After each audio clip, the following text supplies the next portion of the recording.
Well, hello there. Good afternoon. Marcus here again. Thought I'd create this video because while I was chatting with a friend of mine down south, and I mean south, like not like California or Mexico south, but just locally south of me, uh, actually Olympia area, because I'm up north, northern part of Washington State. Anyway, okay. So the question came up like this guy friend of mine is starting to reload. So I like answering questions to help out other people that are into what I do. You know, real estate, reloading, and lately politics. It's not a very popular topic, but oh, who cares, man? It's America, right? So anyway, here I am. I put out a post a few days ago stating that I just reloaded like 1,200 rounds of 9mm, and I just got done. What I did today, because I have to validate if these rounds are gonna fire properly. Right now, what I mean by that is that as you reload and you go through this reloading process, especially on the powder stage where you drop the powder within the brass, just like this. This is a 762 by 39 right here, right? When you come up to the powder reloading press and the funnel slap, and you bring down the bar to put some powder into the brass. That's where most of the, for me personally, that's where most of the irregularities come into play. Because if you're loading 5 grains, it has to be 5 grains. Can't be 4.8 or 5.2 grains. All right, that's where inconsistencies come into play, and sometimes it's just a horrendous safety issue. Right, I've had bullets not come out of the barrel. If it has less powder, it's probably not gonna eject out of the barrel.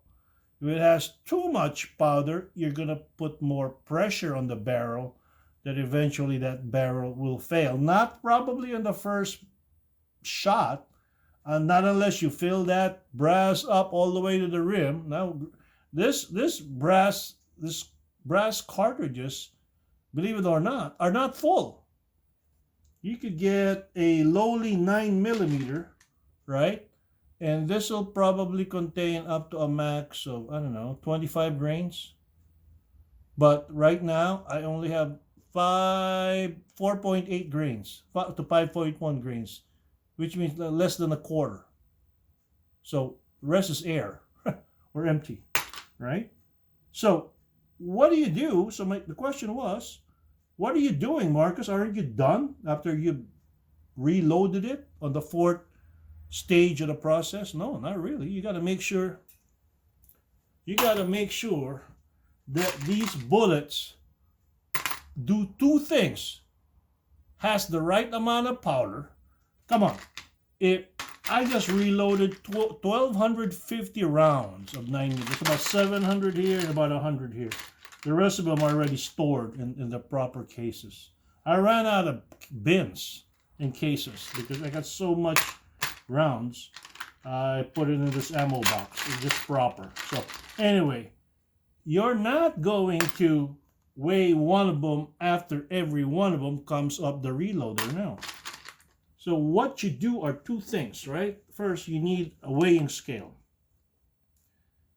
Now, these brasses that I use are of one brand, okay?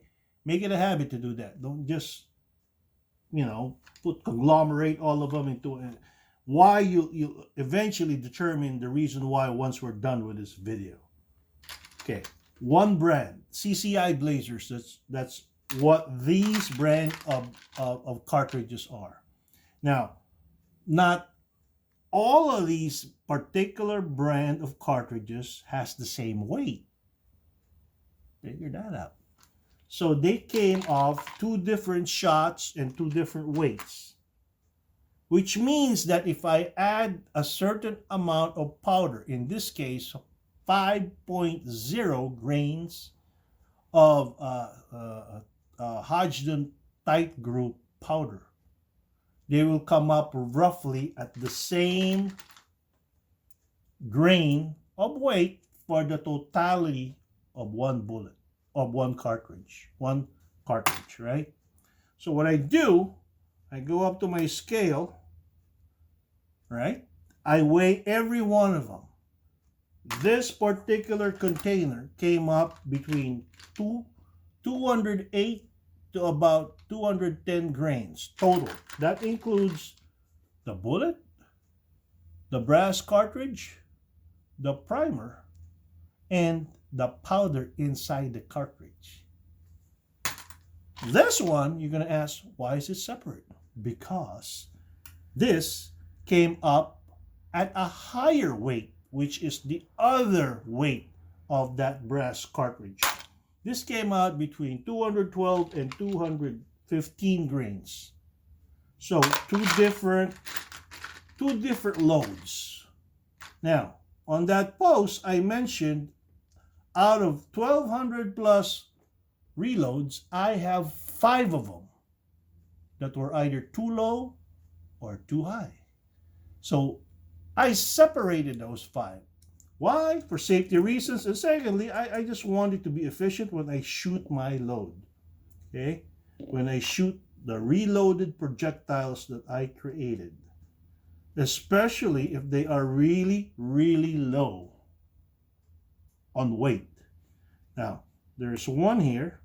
That's 214.7, 207.8 low, 216 too high, 179 grain.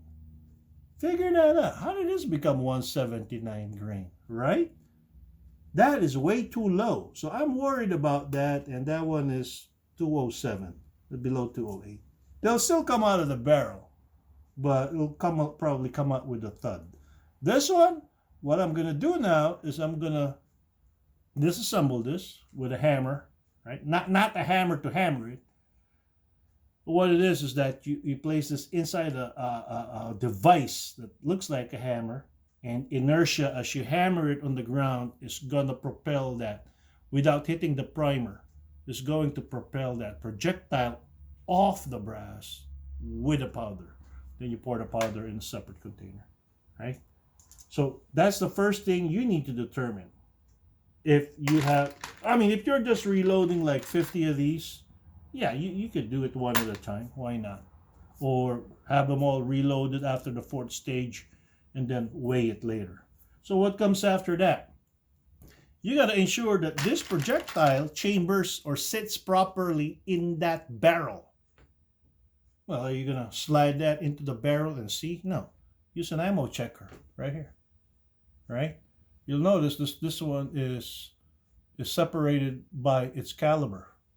9mm, 38, 40, and 45. So what you do, go to the 9mm section like that, put the cartridge in it, and you'll see that it is almost flush through this square, what do you call this thing? Oops, oh shit, which one? Was it this one? Right there, it's flush right through, right? Now, if it's protruding any part of that cartridge, like let's say like that, or even less than that, that's a no-go. That means it's not going to chamber. It'll probably fit, but it's not probably going to extract, or it's not going to allow another round to pop in because it's going to slowly eject slower than normal. So you separate that. So that is how, see all of that? See how flush that is? See? Okay. Voila. See? Now, let me give you an example here. This one's a 40. I think this one's bad. See that one? See how that one is slowly, how the lip or the base of that cartridge is showing? That's bad. That's why they are on the side. Right? Every 100 or 1,000 of them. So out of 1,250, I have 5 that's bad. Actually, one of them failed the ammo checker. 4 of them failed the weight. Not bad. So, what is it? 0.4%, something like that. it was less than 1%. So that is how I check. So you guys are interested in reloading. It doesn't end after you created that projectile. You got to make sure that it fires. You got to make sure that the powder is the proper amount of powder is in it, and it's properly, da-da-da, oops, not that one, chambered right there. See how nice looking that is? So tomorrow, I'm going to shoot about 200 rounds of this, because tomorrow is 9mm day. So you folks take care, all right? To those that are, it has been a pleasure, a privilege, and an honor to have served. To all the men and women, our brothers and sisters, and sons and daughters that are out there. You guys come on home. We all love you. You guys post. Enjoy the evening.